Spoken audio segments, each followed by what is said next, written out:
ये माजरा बरसों पुराना है। एक छोटे से गांव में जो चारों तरफ से खेतों और पहाड़ियों की आगोश में बसा हुआ था, 3 ऐसे दोस्त रहते थे जिनकी दोस्ती की मिसालें पूरे इलाके में दी जाती थीं। नूरुद्दीन, भोलू और हमजा।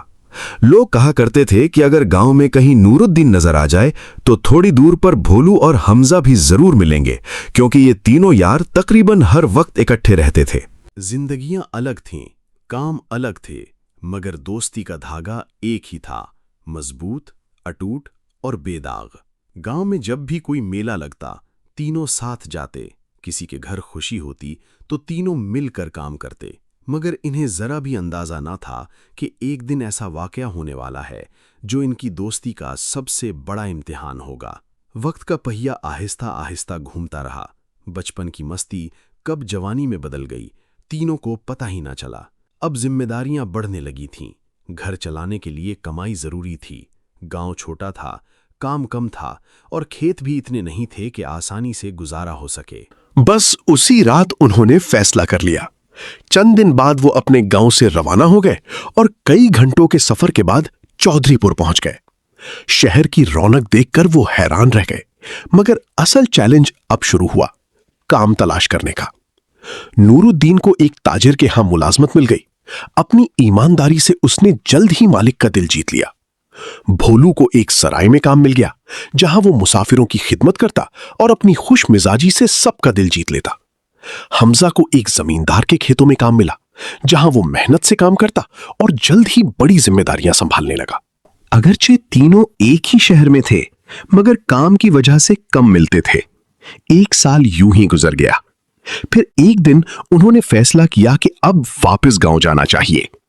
अगली सुबह वो शहर से निकले और गांव की तरफ रवाना हो गए। रास्ते में वो पुरानी यादें ताजा करते, हंसते और बातें करते जा रहे थे। मगर दोपहर के करीब मौसम अचानक बदलने लगा। स्याह बादल छा गए, तेज हवा चलने लगी और फिर मूसलाधार बारिश शुरू हो गई। अचानक पहाड़ों की तरफ से पानी का जोरदार रेला आने लगा। भागो! नूरुद्दीन ने चिल्लाकर कहा। तीनों जान बचाकर दौड़े और एक गार में पनाह ले ली। मगर जैसे ही वो अंदर गए, एक बड़ी चट्टान लुढ़क कर गार के मुंह पर आ गिरी और वो अंधेरे में कैद हो गए। उन्होंने चट्टान हटाने की बहुत कोशिश की, मगर नाकाम रहे।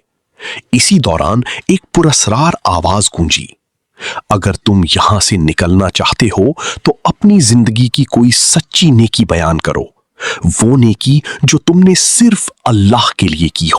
पहले नूरुद्दीन ने अपनी नेकी सुनाई कि किस तरह उसने भूख के बावजूद दूध अपने बूढ़े वालिदैन को दिया। चट्टान थोड़ी सी हट गई।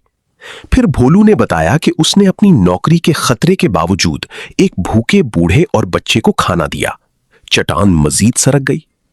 आखिर में हमजा ने बताया कि उसने एक मजदूर की अमानत को बढ़ाकर उसे पूरी दयानतदारी से वापस कर दिया। ये सुनते ही चट्टान मुकम्मल तौर पर हट गई। तीनों बाहर निकल आए। बारिश रुक चुकी थी और हवा।